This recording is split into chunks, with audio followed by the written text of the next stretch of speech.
आकाशवाणी नागपूर आभार आणि पटवर्धन आपल्याला ठळक बातम्या देत आहे।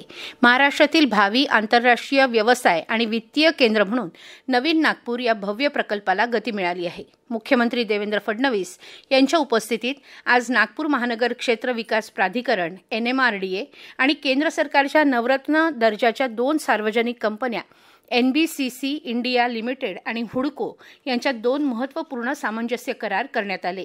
या करारांमुळे नवीन नागपूरच्या जागतिक दर्जाच्या विकासाला चालना मिळणार असून नागपूरचा आर्थिक आणि व्यावसायिक चेहरा बदलण्याची मोठी संधी उपलब्ध झाली आहे। उपराष्ट्रपती पदाची निवडणूक उद्या होणार आहे। या निवडणुकीसाठी राष्ट्रीय लोकशाही आघाडीकडून महाराष्ट्राचे राज्यपाल डॉक्टर CP राधाकृष्णन यांना तर इंडिया या विरोधी पक्षाच्या आघाडीकडून सर्वोच्च न्यायालयाचे माजी न्यायमूर्ती B सुदर्शन रेड्डी यांना उमेदवारी देण्यात आली आहे।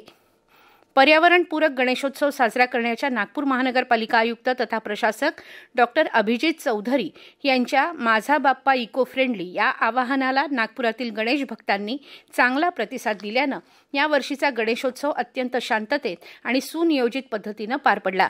गणेशोत्सवाच्या काळात मनपानं विविध उपक्रम राबवले। या सामाजिक उपक्रमांना सुद्धा चांगला प्रतिसाद मिळाला। गणेशोत्सवांच्या काळात निर्माण होणारं निर्माल्याचं संकलन करण्यासाठी 21 निर्माल्य रथ मनपानं तयार केले होते। संकलित करण्यात आलेल्या निर्माल्याद्वारे सेंद्रिय खत निर्मिती केली जाणार आहे।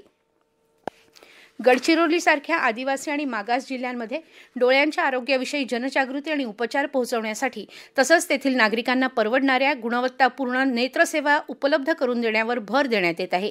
राज्याचा सार्वजनिक आरोग्य विभाग आणि जागतिक आरोग्य संघटना यांच्या स्पेक्स 2030 या प्रकल्पामुळे मुलांचं शिक्षण, तरुणांसाठी रोजगार आणि संपूर्ण समाजाच्या जीवनमानात सकारात्मक बदल घडेल असं मुख्यमंत्री देवेंद्र फडणवीस यांनी आज मुंबई इथं सांगितलं।